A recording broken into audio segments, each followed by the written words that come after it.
मैं doctor Shyam Shankar, associate professor, department of political science, Raja Singh college Shiva.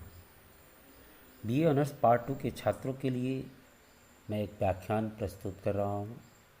इसका शीर्षक है राजनीतिक दल एवं दबाव समूह की तुलना।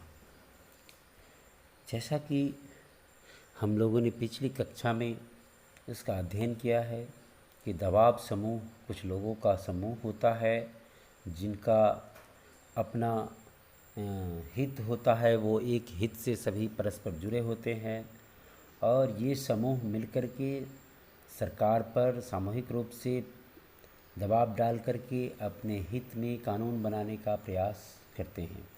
इसके लिए वो हर तरह के उपायों का सहारा लेते हैं, संवैधानिक, असंवैधानिक या फिर नैतिक अनैतिक, हर तरह की सहारा लेते हैं अपने हित में कानून बनवाने के लिए।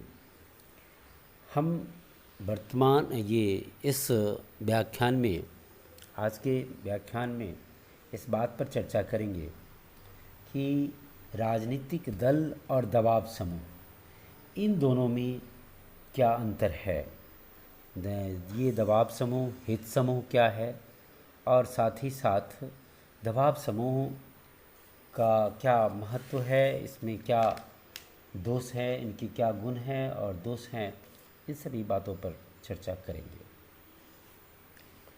तो जहाँ तक हम देखते हैं कि दबाव समूह जो है वो राजनीतिक दलों से जुड़े हुए होते हैं।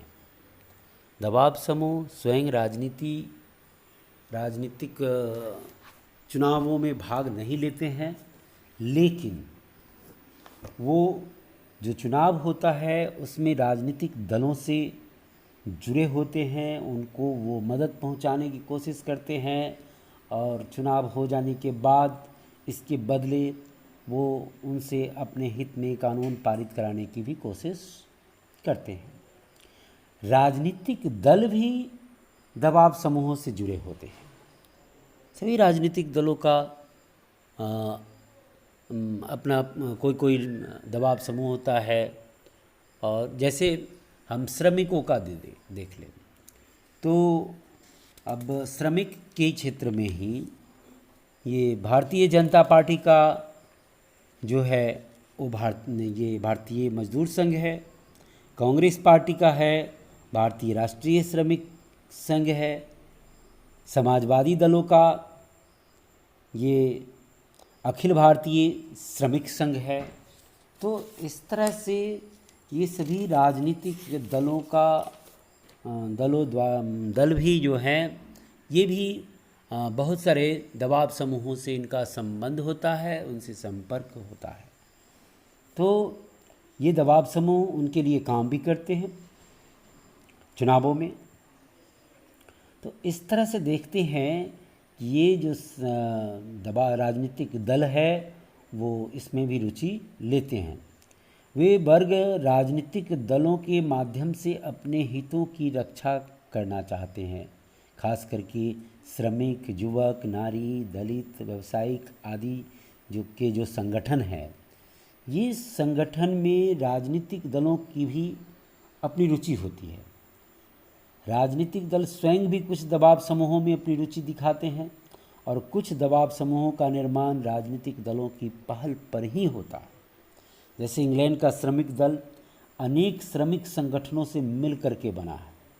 ये राजनीतिक दल दबाव समूहों से, अतः राजनीतिक दल जो है वो दबाव समूहों से बनते हैं, दोनों में संबंध होना स्वाभाविक है। राजनीतिक दल दबाव समूह को बनाने में भी महत्वपूर्ण भूमिका निभाते हैं और दबाव समूह भी राजनीतिक दलों से जुड़े होते हैं। राजनीतिक दल और दबाव समूह में जो अंतर है उसको मुख्य रूप से हम इस प्रकार से समझ सकते हैं। सबसे पहले हम देखें तो राजनीतिक दल का जो लक्ष्य होता है वो चुनाव के माध्यम से सत्ता की प्राप्ति करना होता है, जबकि दबाव समूह का काम चुनाव और सत्ता के चक्कर में न पड़ करके वो सीधे जनप्रतिनिधियों यानी विधायकों या सार्वजनिक अधिकारियों को अपने हित में प्रभावित करने का प्रयास करते हैं। राजनीतिक दलों का आधार राष्ट्रीय होता है या क्षेत्रीय आधार पर भी होता है। ज़्यादातर उनका आधार राष्ट्रीय होता है। राष्ट्रीय हित उनके कार्यक्रम के महत्वपूर्ण अंग होते हैं। वे राष्ट्रीय तथा प्रांतीय समस्याओं से भी जुड़े होते हैं, जबकि दबाव गुट या दबाव समूह का सारा कार्यक्रम अपने वर्ग से संबंधित होता है। उनका जो अपना समूह है, उन समूह के हितों से ही उनका सारा कार्यक्रम जुड़ा हुआ होता है। राजनीतिक दलों का संगठन व्यापक होता है, उनकी सदस्यों की संख्या लाखों में होती है, जबकि दबाव समूह के सदस्य जो होते हैं सिर्फ उसी वर्ग के लोग होते हैं जिनका वह संगठन होता है। राजनीतिक दल संगठित होते हैं। राजनीतिक दलों का अपना संविधान होता है, उनकी नीति होती, कार्यक्रम, ये सब निश्चित होते हैं। वे मान्यता प्राप्त होते हैं, कोई मान्यता प्राप्त नहीं भी होते हैं, लेकिन उनकी कोशिश रहती है कि वो मान्यता प्राप्त हो जाए। जबकि दबाव गुट, दबाव समूह जो हैं वो संगठित भी होते हैं, असंगठित भी होते हैं, मान्यता प्राप्त भी होते हैं और मान्यता प्राप्त नहीं भी होते हैं। तो इस तरह से ये राजनीतिक दल जो है वो अपने उद्देश्यों की पूर्ति के लिए केवल संवैधानिक साधनों का सहारा लेते हैं, जबकि दबाव समूह अपने उद्देश्यों की पूर्ति के लिए उचित अनुचित किसी भी प्रकार के साधनों का सहारा लेते रहते हैं। राजनीतिक दल सदैव क्रियाशील होते हैं और चुनाव के समय उनकी क्रियाशीलता अधिक बढ़ जाती है, लेकिन उसके बाद भी वे सरकार की नीति, जनमत आदि का ध्यान रखते हैं और जब भी आवश्यकता समझते हैं आंदोलन, प्रदर्शन आदि के द्वारा अपनी उपस्थिति बनाए रखते हैं। लेकिन दबाव समूह के बारे में हम ऐसा नहीं कह सकते हैं। ये इसका उद्देश्य पूर्ति होने के बाद या ये अपने उद्देश्य की पूर्ति के लिए क्रियाशील होते हैं और उद्देश्यों की पूर्ति हो जाने के बाद ये शांत हो जाते हैं। तो ये मुख्य रूप से दोनों में अंतर है। अब हम लोग थोड़ा सा इसको भी समझने का प्रयास करें कि दबाव गुट यानी दबाव समूह और लॉबी क्या है। दबाव समूह और लॉबी में भी अंतर है। दबाव गुट अपने हितों की पूर्ति के लिए जनमत, विधायकों आदि पर ये निर्भर करते हैं। ये जनमत का निर्माण करते हैं, विधायकों पर उस जनमत के आधार पर दबाव डालने की कोशिश करते हैं, है ना।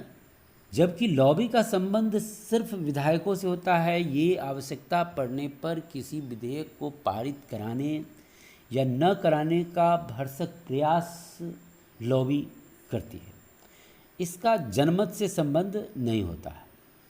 जबकि दबाव समूह अपनी लॉबी भी रखते हैं और जनमत को प्रभावित करने का भी कोशिश करते हैं, दोनों करते हैं। दबाव समूह और हित समूह, इसमें भी अंतर है। दबाव समूह के जैसा कि इसका नाम ही है, ये दबाव सरकार पर, राजनीतिक दल पर, प्रशासन पर दबाव डालने का कार्य करते हैं। जबकि हित समूह अपने किसी ऐसे लोगों का समूह होता है, उनका अपना एक हित होता है और उस हित की पूर्ति से जुड़े होते हैं। हित समूह जब तक सत्ता को प्रभावित करने के उद्देश्य से राजनीतिक दृष्टि से सक्रिय नहीं होते, तब तक वे हित समूह होते हैं। और जैसे ही वो सक्रिय होते हैं तो यानी उनको अपनी हितों की पूर्ति के लिए सरकार पर, प्रशासन पर जब दबाव डालना पड़ता है, वैसे ही ये हित समूह दबाव समूह की श्रेणी में आ जाते हैं।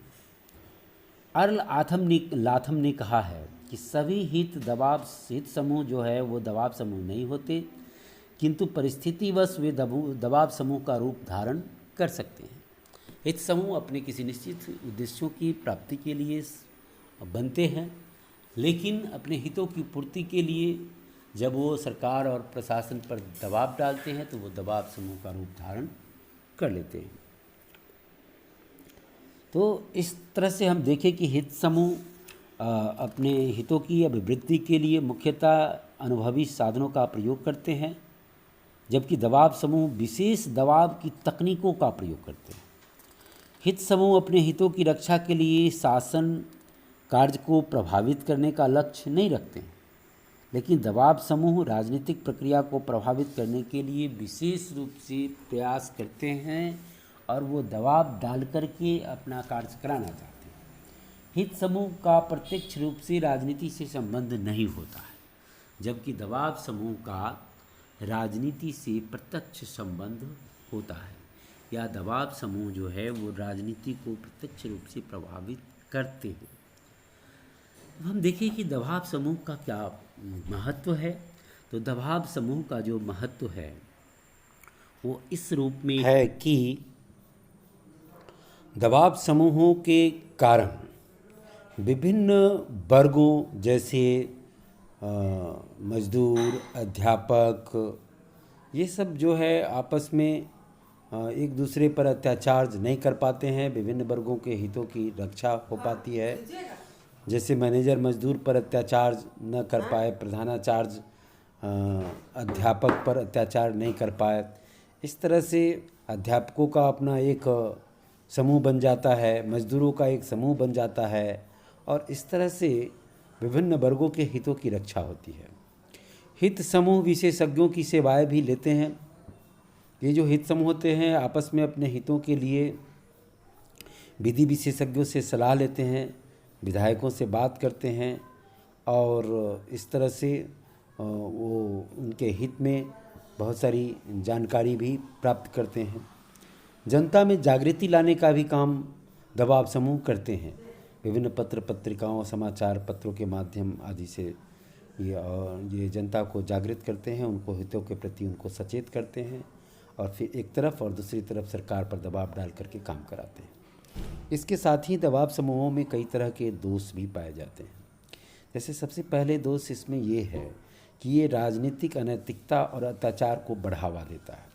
क्योंकि दबाव समूह के बारे में हम लोगों ने पहले ही ध्यान दिया है कि ये जो दबाव समूह के लोग हैं वो नैतिक अनैतिक किसी भी तरह के साधनों का प्रयोग करके सरकार और जनप्रतिनिधियों पर दबाव डाल करके, प्रशासनिक पदाधिकारियों पर दबाव डाल करके वो अपना कार्य जिन कीन प्रकारीन कराने की कोशिश करते रहते हैं। तो इस तरह से ये इनकी आलोचना करते हुए बीओक्यू ने कहा है, बीओक्यू ने, कि ये हित समूह विधायकों के लिए अच्छी अच्छी दावतों का आयोजन करते हैं, उनके लिए नशीली वस्तुओं को उपलब्ध कराते हैं। यही नहीं, वो विधायकों के लिए दुराचारी स्त्रियों का भी प्रबंध करते हैं, और जिन्हें लॉबी की तरफ से वेतन मिलता है। अपने उद्देश्यों की पूर्ति के लिए कितने घटिया स्तर पर ये उतर सकते हैं, इसका प्रमाण अमेरिका में घटने वाली घटनाओं में देखा जा सकता है। उनके गलत हस्तक्षेप को रोकने के लिए अमेरिका में 1946 में federal regulation of lobbying act पास किया गया था, जो अपने उद्देश्य में सफल नहीं रहा। ये एक्ट बनाने के बाद भी सफल नहीं रहा। साथ ही ये दलीय अनुशासनहीनता को भी बढ़ावा देता है। ये हमने चर्चा किया कि ये जो है कई तरह के अनैतिक साधनों का प्रयोग करते हैं, और इन अनैतिक साधनों के द्वारा प्रलोभन देकर, धमकी देकर, घूस देकर अपना काम कराने का कोशिश करते रहते हैं। क्षेत्रीयता का भी दुष्प्रभाव होता है। क्षेत्रीय हितों के लिए भी ये कई बार काम करने लगते हैं, जिससे राष्ट्रीय हित प्रभावित होता है, और क्षेत्रीयता का दुष्प्रभाव राष्ट्रीय राजनीति पर पड़ता है। दबाव गुट लोकतंत्र के विरोधी भी है, इसलिए कि यह समस्त जनता की चिंता नहीं करती है, बल्कि कुछ खास वर्गों और हितों के लिए ही काम करती है। ये अंतर्राष्ट्रीय हितों की भी उपेक्षा करती है। ये अपने सीमित स्वार्थ के लिए राष्ट्रीय हितों की भी परवाह नहीं करते हैं। तो ये सब मुख्य दोष हैं। तो इन दोषों को में सुधार लाने के लिए कुछ सुझाव भी दिए जाते हैं।